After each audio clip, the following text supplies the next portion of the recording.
السلام علیکم ویورز۔ سوال: سب سے زیادہ اجر کس نماز کا ہے؟ جواب: تہجد کی نماز کا۔ سوال: جنت میں داخلے کی شرط کیا ہے؟ جواب: ایمان اور نیک اعمال۔ سوال: قبر کے سوالات کیا ہوں گے؟ جواب: تمہارا رب کون ہے؟ تمہارا دین کیا ہے؟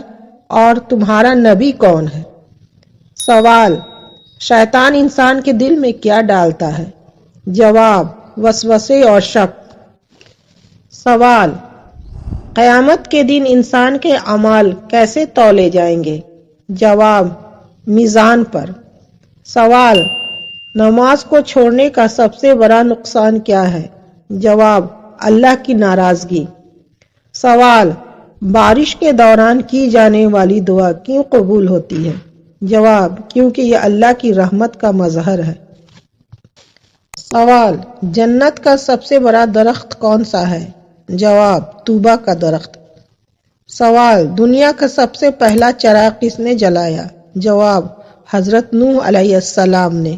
سوال: شیطان کا سب سے بڑا مقصد کیا ہے؟ جواب: انسان کو اللہ کی راہ سے ہٹانا۔ سوال: حج کے سب سے اہم رکن کون سا ہے؟ جواب: طواف۔ سوال: رحمت کے دروازے کب کھلتے ہیں؟ جواب: رمضان کے مہینے میں۔ سوال: یاجوج اور ماجوج کب ظاہر ہوں گے؟ جواب: قیامت کے پہلے۔ سوال: خواب میں پانی دیکھنا کس بات کی علامت ہے؟ جواب: رزق اور خوشحالی کی۔